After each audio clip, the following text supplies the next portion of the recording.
मैं राम मंदिर प्राण प्रतिष्ठा की बात करती हूँ। इसको एक राजनीतिक रंग नहीं चढ़ना चाहिए था, लेकिन हो गया है। और जब इलेक्शंस आ गए हैं तो फिर चाहे ऑपोजिशन हो या बीजेपी हो, एक दूसरे पर आरोप लगाते हैं, तुम पापी तुम पापी।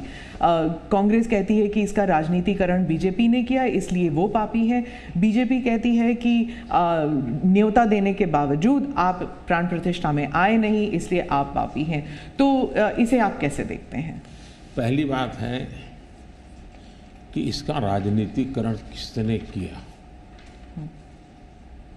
और इसको आज की घटनाओं से मत। जब हमारा जन्म भी नहीं हुआ था, हमारी पार्टी पैदा भी नहीं हुई थी, उस समय अदालत में ये मामला निपटाया जा सकता था, समस्या का समाधान हो सकता था।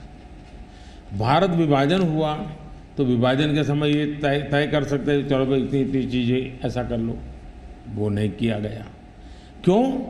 कि एक ऐसा हथियार हाथ में है जो हथियार वोट बैंक पॉलिटिक्स के लिए मजबूती का एक दांव है, इसलिए उसको पकड़ के रखा गया और बार बार उसको भड़काया गया। अब जब ये अदालत के अंदर मामला चल रहा था, अदालत में अभी जजमेंट ना आए वहां तक कोशिश की गई। न्यायिक प्रक्रिया से होना चाहिए तो हमारा संविधान हमें कहता है और सरकार की तो जिम्मेवारी है, लेकिन उसमें भी अड़ंगे डालना, ये क्यों? क्योंकि उनके लिए ये राजनीतिक हथियार था, ऐसे लोगों के लिए। और देखिए राम मंदिर का, ऐसे लोग हैं राम मंदिर कर रहे हैं तुम्हें मार देंगे, ऐसा करके वोट बैंक बनाने का एक तरीका था।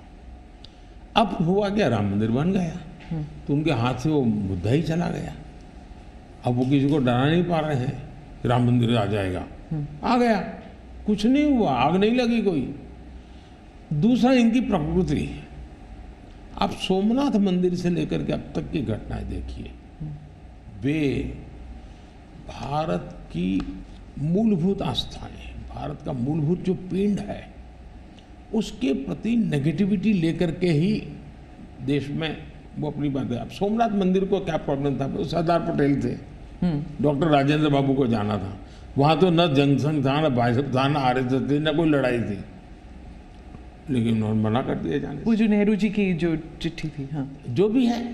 अब ये और वो परंपरा आज भी चल रही है कि प्राण प्रतिष्ठा का निमंत्रण मिले और आप उसको ठुकरा दें। सचमुच में तो आपको गर्व होना चाहिए कि ये राम मंदिर निर्माण करने वाले जो भी लोग हैं जिन्होंने संघर्ष भी किया है, वे आपके सारे पाप भूल करके, सारे आपके गुनाह भूल करके घर में आकर के आपको इनवाइट कर रहे हैं और नए से व्यवहार शुरू करना चाहते हैं।